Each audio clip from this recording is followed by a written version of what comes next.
Milestone birthdays have always been a big deal for me. Whether it's 16, 18, or 21, for me it was turning 30. For me, 30 meant it would be my year of respect in the business world. At 29, I worked for my mentor, Lori. She was always determined for me to be successful. She invested in me. She included me in strategic conversations and big client projects, and she taught me what it meant to be successful in marketing and in business. While I was working for Lori, I had a friend who was an executive director. At lunch one day, she said, "Rachel, have you ever thought about starting your own company? I think you have what it takes to be successful." At the time, it was something that I had really only thought of in the back of my head, but it was a quiet but determined voice that I just couldn't get over. So 3 months before my 30th birthday, I started my marketing agency, Coverdale Consulting. Thanks. The first year, I operated out of my spare bedroom in our house. It was a lot of trial and error, but I focused on building relationships and doing great work, and I saw some success. The second year, I got pregnant with twins. Yeah. It was great, but also overwhelming and scary. How was I going to be a mom and build a successful business and be an entrepreneur? But I was scrappy and determined, and maybe even at times desperate. I remember when my twins were born and they were in the NICU, I would sneak out of their room to take a client call or work on new opportunities. But my husband always said, "I have your back, and we're going to get through it together." And we did. When we came home from the hospital, I received an email from what was my biggest client at the time, and they told me that there had been a leadership change, and they were no longer going to be honoring my contract, and they owed me $10,000. At the time, I didn't even have employees, and I thought, if this is what I'm going to be dealing with, how am I going to do this? But I had an attorney friend. She was determined to not let me fail, and she wrote a letter on my behalf, and the next week, the money was in the mail. I kept going. I worked hard, and eventually it felt like time to have employees. I met Andrew while we were both freelancers on a mutual client. He was strategic like me and had all the strengths that were my weaknesses.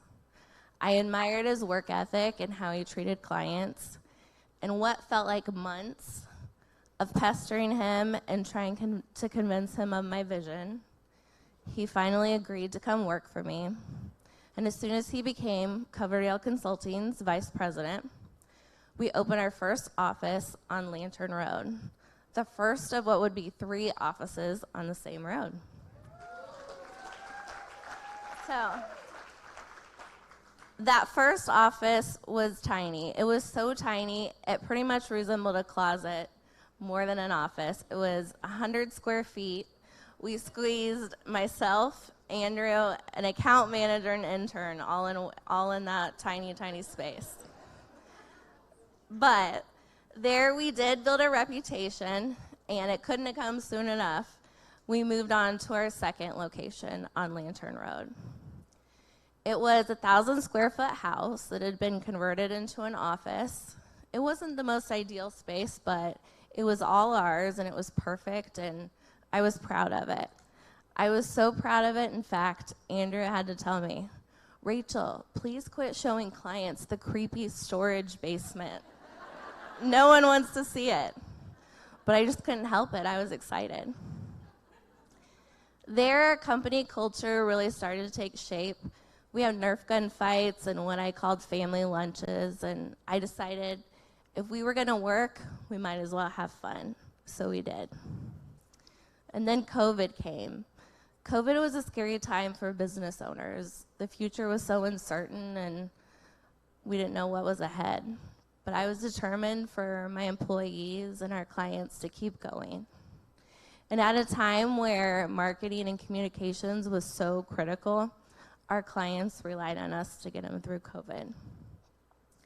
And out of COVID came growth, and we grew by both clients and employees, and we moved on to our third location on Lantern Road, a 3,000 square foot office space, completely built out how we wanted it. Big windows that look out to a trail, and I could have only imagined that space when I was in my spare bedroom.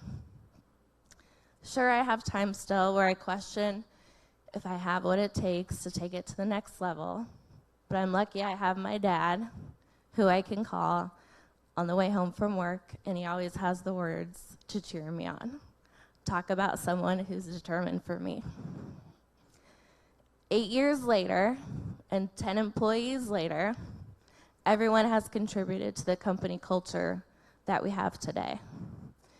Everyone cares deeply about the work that they do, the clients we serve. Everyone shows up, and they're determined. They're determined for themselves and one another, and that's what gets me excited. I love that I can be 100% myself as a leader. And whenever they're facing something that's challenging or overwhelming, I can be determined for them. And I say, you get that shit. You can do it. And I can't think of any better way than to spend a day at the office than around a bunch of determined people.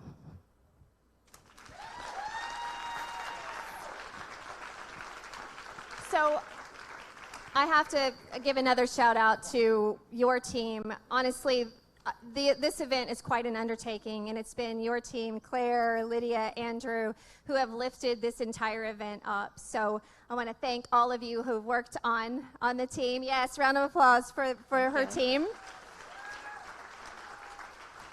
And I also want to say what I love about Rachel's leadership style in the age of humanity is she gravitates to early career professionals and wants to bring them in and give them an experience that they can be safe and they can learn the business. And we need more leaders like Rachael doing that work. Thank you so much. Thank you for being here. I love you. All right.